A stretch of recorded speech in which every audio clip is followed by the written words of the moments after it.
honestly, I had so much fun shooting the first video, so I'm just gonna make another one. Let's see. Usually I just let myself ramble and then something comes up. Doesn't always work out, obviously, but I was thinking about something today. Or a line from that last one of the idea of equating reality with nature. Or not of, that's what it is. But also, so, notice this tendency in human dialogue and speech and society at large and whatever. Humans view reality as something separate. View reality as something separate from them. There is the natural world, and then there's humans, and their societies and civilizations and concepts and ideas as these two things only sometimes connected. And that is absolutely preposterous. They're the exact same thing. Humans are nature, and therefore anything a human creates is nature. Like, the distinction is illogical. It just doesn't make sense. And yet we live in a society that follows this rubric of thought, which just goes to show even more so how insane our species is. But I'll get to that. So when we think of, and of course there's the idea of like, oh, well, the reason there's this separation, delineation, yes, because of the advent of science and the necessary advent of science and having to explore those ideas for us to come to terms with it as a species and for it to mature, but ultimately to then also understand the drawbacks and the flaws in that kind of thinking, which we're experiencing now with our planet literally being on fire. But that always struck me as odd, this like forced separation, and it's a fault in logic in the idea of separateness. And you have all these various spiritual cultures, boom, talking about the idea of separation, how it's an illusion, but I'm more interested in more practical sense of it, in the more day-to-day of us interacting with the world around us. For example, me, myself, I used to always think of systems being apart from me, or my own thought process and emotional process being apart from me or apart from that person, or doesn't affect them, or there's no similarity, or this is just me, a system happening within me that does no correlation with someone else's, which as I got older, and I'm in my 30s now, so I was going into my 30s, started really realizing, or going into my late 20s and into 30s, really realizing like, oh, that's not at all what happened. I remember in college, my first college, I've been to a few, and opening up for the first time in my life to people about my mental health issues. And that was big for me. That was like, I had never told anyone anything about any of it.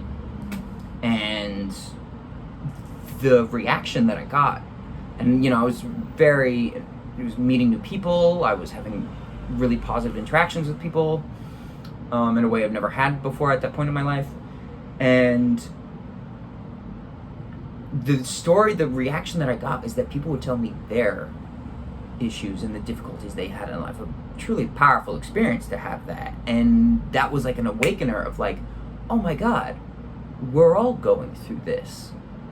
And this like broadened my approach towards mental health in general, which honestly I don't like the phrase mental health, because we're not talking about our ability to meditate or do play chess. We're talking about our emotions. So a more accurate description is emotional health, so I'm going to be calling it that from now on.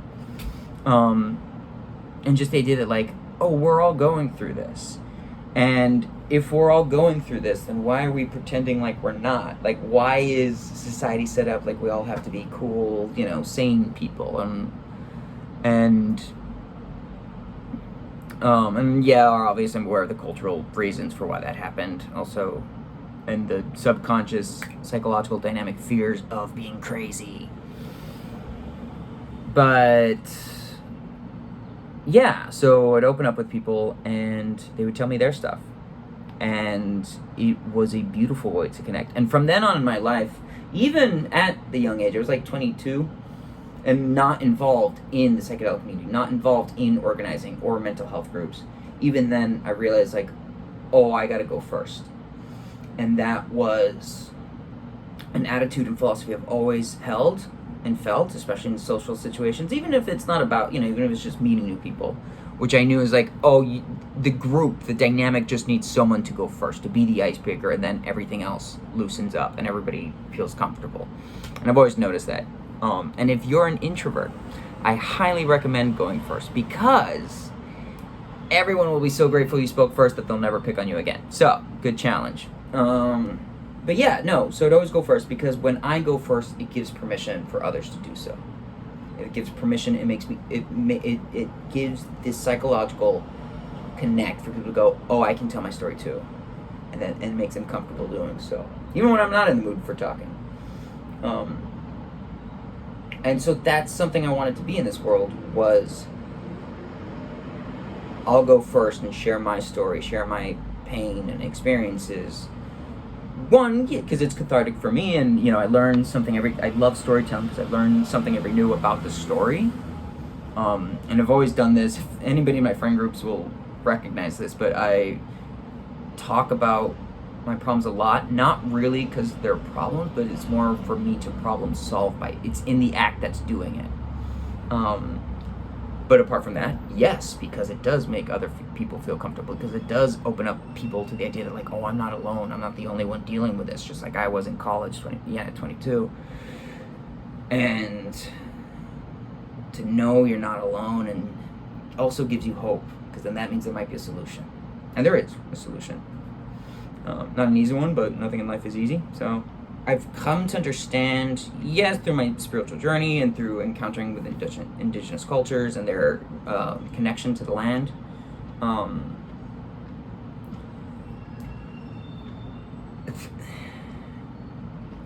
there's no such thing between different systems. It's all one interrelated system. The idea of, we have this in school a lot in Western culture of like, oh, you're going to study biology, oh, you're going to study chemistry, math, art. These are all different things that shouldn't talk to each other, and you shouldn't, they will make no sense, and you should make fun of each other for being in different majors. And that's such a preposterous idea, It's when we converge, it's when we share ideas, do we realize, one, they're not that separate. Maybe the language is different, but the overall patterns and schemes show up again and again. And two, what a treasure trove of knowledge and beauty to meet someone from a completely different field and to know that there's this whole other world out there. I mean, same thing could be said for culture, right? And that this concept you had in your head, and not even just in your head, but in your body, in your emotion, in your perception of the reality around you, do you realize, like, oh, there was never such a thing. This feeling I have of being separate from the world around me doesn't exist. That person is a real person. I can reach out to them. I can say, hey, how are you? What, how's your day going? And that is a liberating feeling. The idea that, oh, these emotional constructs I've held within me that have limited me, that have held me back on my own, on my own impetus, don't actually exist. So when I hear people talk, and I see this through all levels, and political, philosophical, whatever the hell you want to call it. Everybody talking about, like, these are separate things, and there's a lack of awareness in it. And I guess that's the real issue, especially when dealing with climate change and nature at large, is we keep talking about the climate as if it's something separate, as if it's something we either have to take care of or defend against or just not care about, as if there was another thing to begin with. And there isn't. There's no such thing as other.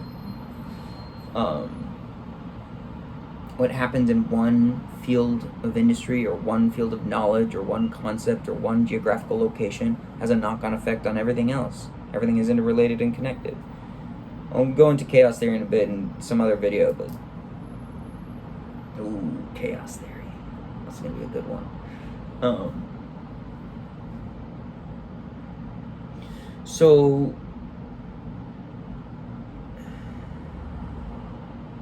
well, this part I can edit out. So then how does one come to understand one's expectations of separation, one's assumptions of separation, and therefore correct against them, right? And I think, and have experienced, has a lot to do with the individual experience. You have in a lot of spiritual cultures the idea of go within to understand the world without. Sure, that makes sense. And this is a very literal thing. This is a very practical and pragmatic phrase. It's not metaphorical, poetic, although ultimately when you do deal with a world of psyche, you're dealing with symbols, which are metaphoric as representations of other things, but when you get to that level, everything's just a representation of something else. And that in exploring your psyche, exploring your emotions, exploring the flow and dynamics and behavior of these emotions, you understand the patterns and become more aware and are able to perceive the patterns of the world around you, and realize that the patterns within your emotional psyche, how your different parts of your psyche and different parts of your emotions interact with each other, these emotions are not just at the level of, not even just human psyche, but just psyche itself and the world around you. But I always try to be pragmatic with this. And it has to do with our emotional reactions to events in our life and our emotional expectations and assumptions. I saw this and therefore assumed that. But why did I assume that? Oh, I assumed that because when I was little or at this age, this happened to me before, and now I realize it's filtering my present and future interactions. However, like, I have this thing where I'm not sure why, but I recognize people in the crowd, like people I used to know. Like, oh, that looks like, that high school friend that I knew from like 10,000 years ago. And this happens to me a lot. And obviously it isn't, but just my brain, from the peripheral of my vision, go, oh, and then I realize, oh, I've been staring at a stranger for no reason whatsoever. I don't know that person. This is a small example purposely, like, oh, the people I have met previously have influenced my experiences with people I met that look similar. And, obviously racism is a top of the mind, but I don't even mean in a negative or positive sense, just mean in any sense of that our experiences prior inform our experiences previously. So I've been in bars talking to people who look like an old high school friend and then end up treating them like that high school friend, and then have to catch myself like, wait a minute, they're not them. And then see my like subconscious play that out, and then wonder to myself, not obviously mid-conversation, but later, of like, why was I behaving this way? And why is my subconscious behaving this way? And ultimately that's what we get to, is the subconscious. What I would like to draw attention to is that it's automatic. It's not a process in your head. You didn't make that decision. It's just programming that you learned that is either useful or not. If it's not useful, then it needs to be unlearned and reprogrammed. In the case of trauma, that's much more difficult. But in that case of trauma, it's just behavioral introspection and meditation and all these other practices that people have been doing for thousands of years. And retraining yourself. And that's also part of growing up and getting older, and retraining your expectations and assumptions of reality itself.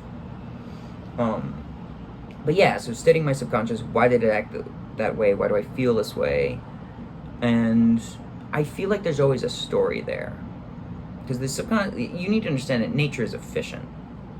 There's no wasted energy. There's no wasted moment. Everything is for a specific purpose. Otherwise, it would die out, right? This whole natural selection thing. If it's not useful, it's gonna die. Not necessarily, but most likely because of the nature of what we're talking about. Boop, boop, psh.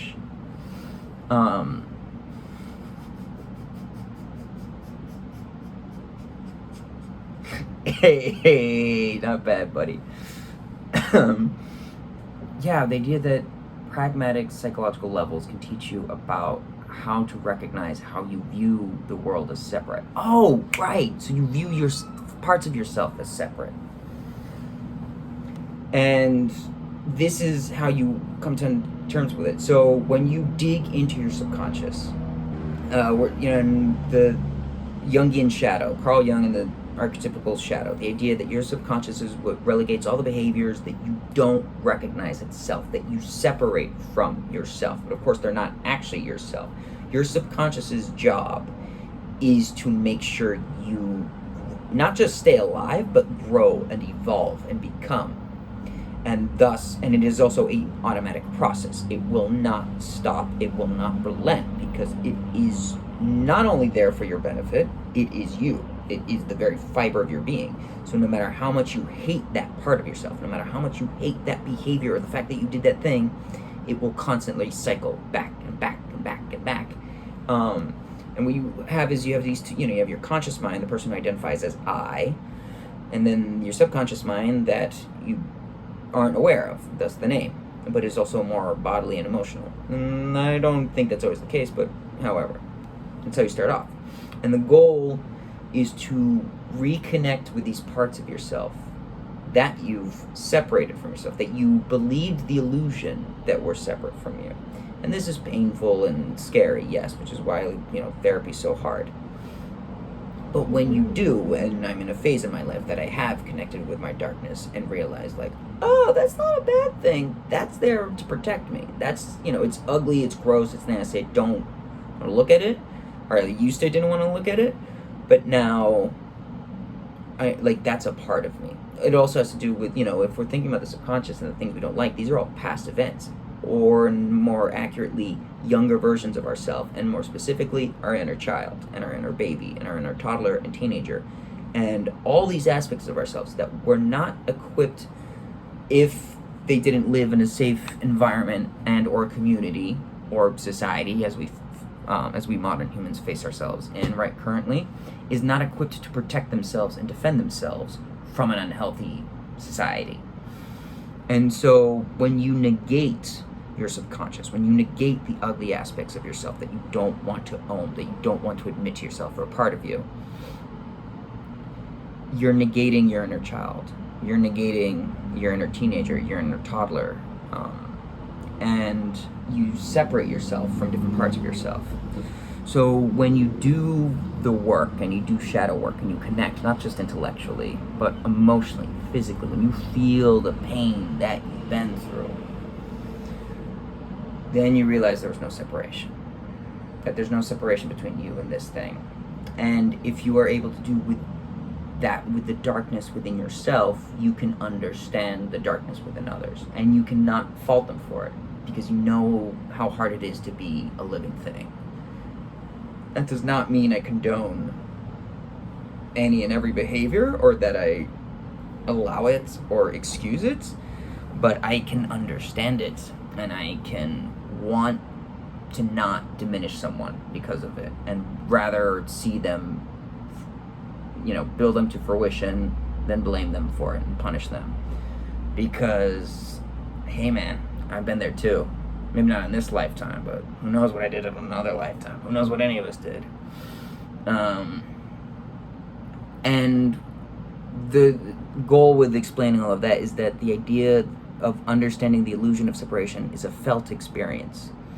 It's something you just have to go through and feel for yourself. No amount of philosophical, intellectual, although that's fun and useful. I'm not poo-pooing that. It's a lot of fun. But ultimately, you must experience it yourself. You must walk through fire. No one else can do it for you. And when you have that experience, not only does it get you in touch with the world soul, or if you would like a more secular version of it, the interconnected network of reality, the, interconnected nature of systems, and realizing that it's all one interconnected system and therefore is dependent on every other node within the system. And then when you realize, when you have that experience and you start noticing, it opens you up to be able to perceive that. And when you start perceiving, you realize there is no distinction between the sky and the ocean. You look at the horizon and you're like, oh, well, it's that flat line. So, well, that's useful from a larger perspective. But you zoom in and you keep zooming, you're never going to find that separation. The same water molecules that are in the ocean are the same water molecules that are in the air. Technically, that's both water. It's just different states of it. So there is no separation there. And not to say that's not a useful conceptual tool or educational tool, but ultimately it is fallible. It's not true. And if the natural world, and we don't have to bring human and technology into this just yet, if the natural world isn't separate, if you can't particularly delineate the separation between the plant and the soil that it's in and the mycelium that helps it grow, and you see this all throughout nature, it's just a bunch of interconnecting systems growing into each other, and that separation is kind of just like a rough guideline. Because think about that, the very idea of, and I don't even say modern science, but the idea of modern humans coming to grips with their reality was like putting things into boxes and cordoning things off and sectioning them off so that they could understand it better. And I can understand the impetus and the need and the want to be able to understand things better. But ultimately, this modality of thought, this technique of perceiving reality around us ultimately and always fails. I mean, that was all what quantum mechanics was. We had a bunch of physicists saying like, yeah, we kind of have everything figured out at this point. Like everything's fit into its neat little box and equation. Give it a few years and we'll have it all, all sorted. And then quantum mechanics happened, and nature itself, reality itself said, sorry, bub, but that's just not how it works. And if you try to look over here, then that thing's gonna change. And if you try to look over there, this thing's gonna change, and there's no controlling it, or cordoning it, or sectioning it. I do not fit into boxes. And so the tool itself is limited. And that's okay, all tools are limited. But the problem is the attitude by which within which we use these tools is not is the source of the issue itself. We have the attitude that these tools aren't limited, and not only that they're dogma, that they are the be all end all, and there can never be anything else besides that, and I will burn down anyone who says otherwise. And nature's just not that, man. And the state of our world is the only proof we need. We thought we understood the world, we changed it and modified it to our will, and all in it, some cool things happened, but most of it just burned down and cried.